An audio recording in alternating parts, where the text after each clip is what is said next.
My name is Harper, and I am 40 years old and I live in Los Angeles, California, where I run a small but successful vintage clothing store in Silver Lake.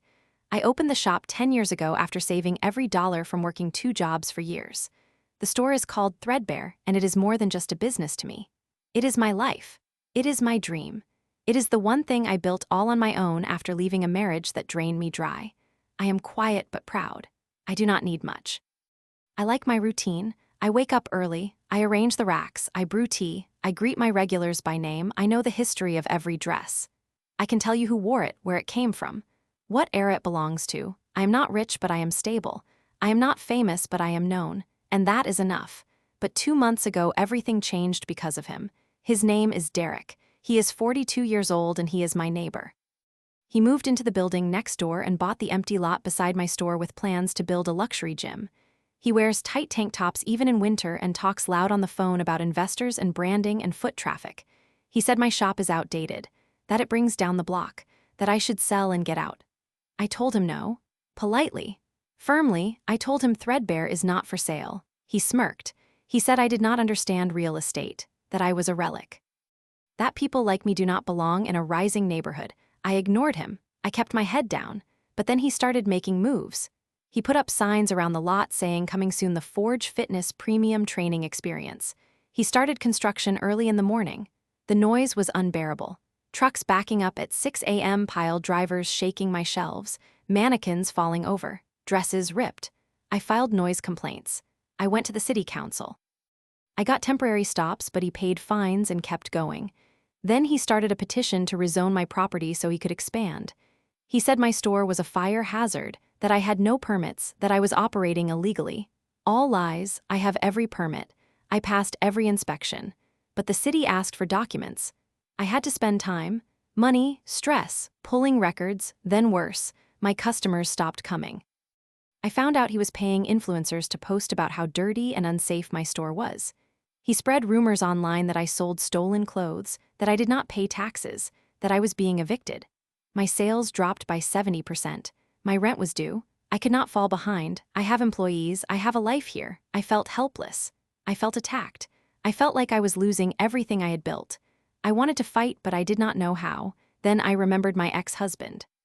He was a corporate lawyer, cold, calculating. He taught me one thing before he left: always find the flaw. Everyone has one. So I started watching Derek. I noticed things. He was always on his phone. He never looked at permits. He never wore a helmet at the site. He left blueprints in his truck. I asked around. I found out he did not have final approval from the city for his water and sewer lines. He started digging anyway. He was violating environmental codes. I took pictures. Video, I found an old city planner who owed me a favor. She confirmed it. He was building without key permits. One call and they shut him down, but I did not call, not yet. I wanted more. I wanted him to feel it, so I kept digging.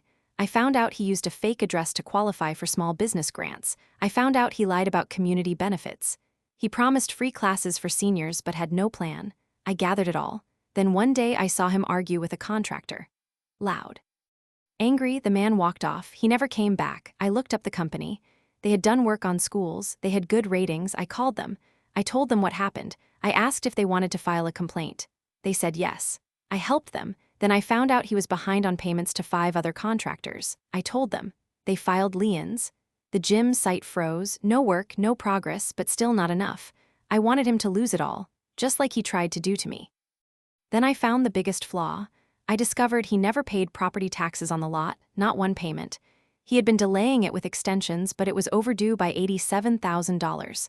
One notice and the city could seize the land, but I did not report it. I waited. I let him sink more money in. I watched him pour concrete, buy equipment, sign leases. Then I sent an anonymous tip to the tax assessor with every document. They came fast. They shut it down.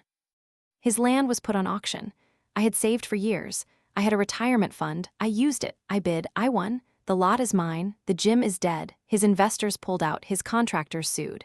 He stood in front of the boarded site the day the signs came down. He looked broken. I walked over. I did not gloat. I did not yell. I just said, your turn. Then I used the lot to expand Threadbare. I added a cafe. I host community events. I invited seniors for free workshops. I even hung a photo in the window of the old lot, a picture of the gym sign being removed. Under it, I wrote progress looks different from every angle. Business is better than ever. People say I did the right thing, but it was not about revenge. It was about survival. It was about proving that quiet people can fight too, that we do not need to scream to be heard, that we do not need to destroy to win. And just last week I got a letter. Derek is moving to Nevada. But inside was something else. A key and a note. It said, "You won. Take the gym equipment. It is worthless to me now. I did not want it, but I donated it all to a youth center.